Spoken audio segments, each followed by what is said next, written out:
Tafsir Surah Al-Alaq 1-5, Surah ke-96, Surat Makkiyah, terdiri dari 19 ayat. Surah Al-Quran yang pertama turun dan turun di Gua Hira. A'udzubillahi minasyaitonirrajim. Bismillahirrahmanirrahim.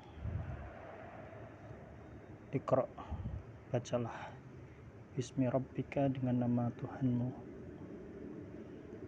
Allah, alladzi khalaqa, yang menciptakan, khalaqa al-insana, yang dia Allah menciptakan manusia, min alaq, dari segumpal darah. Iqra, dan bacalah,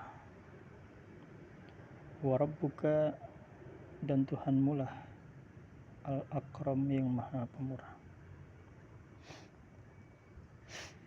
Alladzi, dialah Allah, allama, yang mengajarkan, bil qalam, dengan perantaraan kalam. Allamal insana, dia Allah yang mengajarkan kepada manusia, malam alam, apa yang sebelumnya tidak diketahuinya.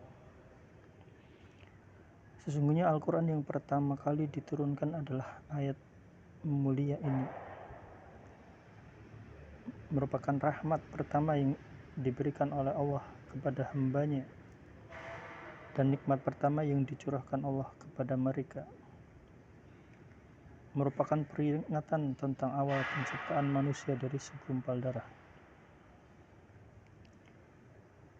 Dan sesungguhnya di antara kemurahan Allah Ta'ala adalah mengajarkan kepada umat manusia sesuatu yang tadinya belum diketahui. Allah mengangkat dan memuliakan manusia dengan ilmu. Inilah jabatan yang hanya diberikan Allah kepada Bapak manusia, Nabi Adam, yang membedakannya dari malaikat. Dan ilmu terkadang ada di dalam benak, kadang ada dalam lidah, kadang ada dalam tulisan, bersifat formalistik, memastikan ilmu berada di dalam tulisan, namun tidak sebaliknya. Allah berfirman, bacalah, dan Tuhanmu lah yang maha pemurah, yang mengajar dengan perantaraan kalam. Allah mengajarkan kepada manusia apa yang tidak diketahuinya. Qayyidul ilma bil kitabah, ikatlah ilmu dengan tulisan. Man amala bima alima, barang siapa yang mengamalkan apa yang ia ketahuinya, warasallahu ilma, maka Allah akan mewariskan kepadanya ilmu, malam yakun ya'lam, sesuatu yang tidak diketahui sebelumnya.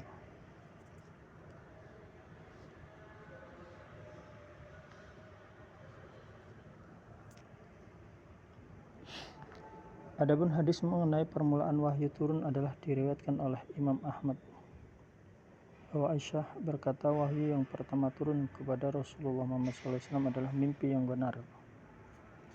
Tidaklah Nabi Muhammad SAW bermimpi, melainkan datang seperti falak subuh. Kemudian Nabi Muhammad SAW pun menjadi gemar menyendiri, kemudian datang ke Gua Hira, beribadah di sana beberapa malam dengan membawa bekal yang cukup. Kemudian kembali pada istrinya Khadijah, membawa bekal yang baru. Sehingga Nabi Muhammad SAW dikagetkan oleh datangnya wahyu. Padahal ketika itu Nabi Muhammad SAW masih berada dalam Gua Hira. Malaikat datang dengan tiba-tiba lalu berkata, bacalah. Rasulullah Muhammad SAW menjawab, aku bukanlah seorang yang pandai membaca. Lalu Rasulullah Muhammad SAW menjelaskan, lalu malaikat mengambilku kemudian memelukku hingga aku pun merasa kepayahan. Setelah itu ia melepaskanku lalu mengatakan, bacalah. Aku menjawab lagi, aku tidak pandai membaca. Lalu untuk yang kedua kali ia memelukku kembali sehingga aku pun merasa payah. Setelah itu malaikat melepaskanku mengatakan, bacalah. Aku pun berkata lagi, aku tidak dapat membaca. Untuk ketiga kalinya malaikat memelukku sehingga aku pun merasa payah, sehingga setelah itu ia melepaskan aku dan membacakan, Iqra bismi rabbikal ladzi khalaq, khalaqal insana min 'alaq, Iqra wa rabbukal akram, alladzi 'allama bil qalam, 'allamal insana ma lam ya'lam. Kemudian Rasulullah Muhammad SAW pulang, sekujur tubuh gemetar. Tiba di rumah, istrinya Khadijah berkata, selimuti aku, selimuti aku. Maka pun beliau diselimuti sehingga rasa takut pun hilang. Lalu Nabi Muhammad SAW berkata, wahai Khadijah, apa yang terjadi denganku? Dan kemudian diceritakanlah peristiwa itu. Kemudian Nabi Muhammad SAW mengatakan, aku sangat takut sesuatu akan menimpaku. Khadijah mengatakan, sekali-kali tidak bergembiralah. Demi Allah, Allah selamanya tidak akan menghinakanmu. Sesungguhnya Anda orang yang paling gemar menyambung tali persaudaraan. Berkata dengan jujur, menanggung segala macam kesulitan orang lain, menghormati tamu dan membantu tegaknya kebenaran. Maka Khadijah pun pergi bersama Nabi Muhammad SAW kepada Waraqah bin Naufal bin Asad. Ia adalah putra dari paman Khadijah, saudara ayahnya, seorang penganut Nasrani di zaman jahiliyah, yang Waraqah bin Naufal bin Asad ini menulis kitab berbahasa Arab dan menulis Injil dengan bahasa Ibrani sebanyak yang Allah kehendaki. Ia seorang yang sudah tua sekali, matanya telah buta. Khadijah berkata, wahai anak pamanku, dengarkanlah kisah yang diutarakan oleh putra saudaramu. Waraqah berkata, wahai anak saudaraku, apa yang telah engkau alami? Maka Rasulullah Muhammad SAW mengabarkan kepadanya apa yang telah ia alami. Maka Waraqah berkata, ia adalah Namus Jibril yang pernah menjumpai Musa. Andaikan aku masih muda, andaikan aku masih hidup sampai engkau diusir oleh wargamu. Rasulullah Muhammad SAW pun bertanya, apakah mereka akan mengusirku?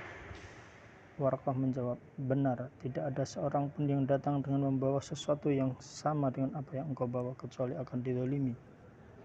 Bila aku masih hidup di masamu, tentu aku akan menolongmu dengan pertolongan yang sangat kuat.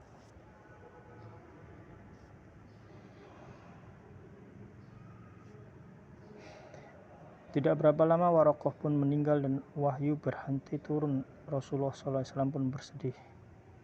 Menurut berita yang sampai kepada kami, kesedihan beliau itu ditandai dengan kepergian beliau di pagi hari untuk naik ke puncak gunung. Setelah sampai di puncak dengan maksud menjatuhkan diri, Jibril pun datang dan berkata, wahai Muhammad, sesungguhnya engkau ini benar-benar utusan Allah. Rasulullah Muhammad SAW pun kembali tenang dan pulang. Apabila wahyu telah terlalu lama tidak turun, Nabi Muhammad SAW pun akan melakukan hal sama. Pergi di pagi hari untuk melakukan hal serupa. Ketika sampai di puncak gunung, Jibril segera datang dan mengatakan hal yang sama kepada Nabi Muhammad SAW. Ini hadis yang diriwayatkan oleh Al-Bukhari dan Muslim dari jalan Az-Zuhri, dari kitab Tafsir Ibnu Katsir.